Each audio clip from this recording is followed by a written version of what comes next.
Peter Pan. Once upon a time, 3 children lived in London. Their names were Wendy, John, and Michael Darling. One night, Wendy woke up, and there was a strange boy sitting on the floor. He looked cross. "I'm Wendy," she said. "Who are you? Why are you cross?" "I'm Peter Pan," the boy said. "I'm cross because my shadow won't stick to me." Wendy said. "Oh, I can fix that." She sewed Peter's shadow to the tips of his shoes. Peter was happy. "Please fly back to Neverland with me and my fairy, Tinker Bell," asked Peter. "You could be our mother and look after us." "Will you teach me to fly?" Wendy asked. Peter nodded. "I'll wake John and Michael up," said Wendy. "If you teach us all to fly, we can go to Neverland." It wasn't long before the children were flying around the bedroom. Then they all flew out of the window. They followed the golden arrows that pointed the way to Neverland. Soon they were flying over the island. "The lost boys live with Tinker Bell and me, and I'm their captain," Peter said. "The mermaids live over there in the lagoon, and there are pirates too. Their boss is Captain Hook." "Pirates?" said Wendy. She was a bit frightened, but Michael and John wanted to see the pirates right away. "Hook's the meanest pirate ever," Peter said. "but he's frightened of the crocodile." You see, the crocodile had bitten Hook's hand off years ago.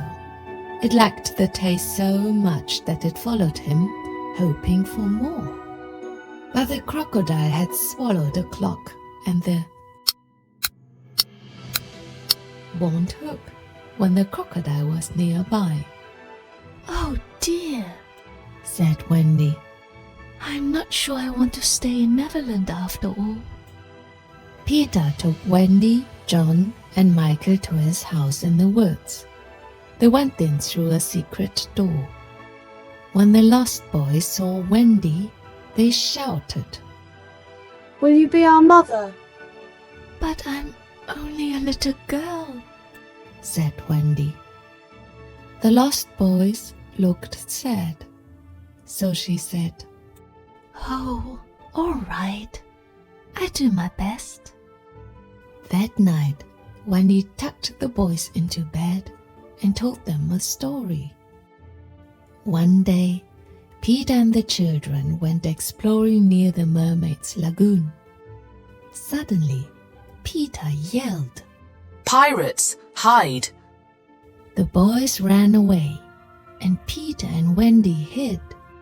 Peter saw that the pirates had tied up the Indian princess, Tiger Lily, on a rock.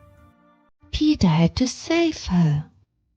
In a voice that sounded just like Captain Hook's, he shouted, "Set her free!" "But, Captain," one of the pirates yelled, "you told us to bring her here. Let her go." Peter roared, still sounding like Hook. "Aye, aye, Captain," said the pirate, and set Tiger Lily free. When Captain Hook found out, he knew that Peter had tricked his pirates. He was very angry. That night, Wendy told all the boys a story about 3 children who left their parents and flew to Neverland. The mom and dad missed them very much. Did they ever go back?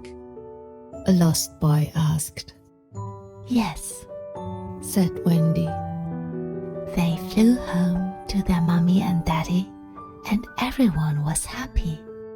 That made Wendy, John, and Michael feel homesick.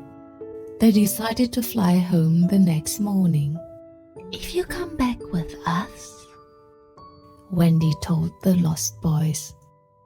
I'm sure our mummy and daddy would look after you, Hooray! shouted the lost boys. But Peter and Tinkerbell didn't want to live where grown-ups would tell them what to do. Peter was sad that his friends were leaving.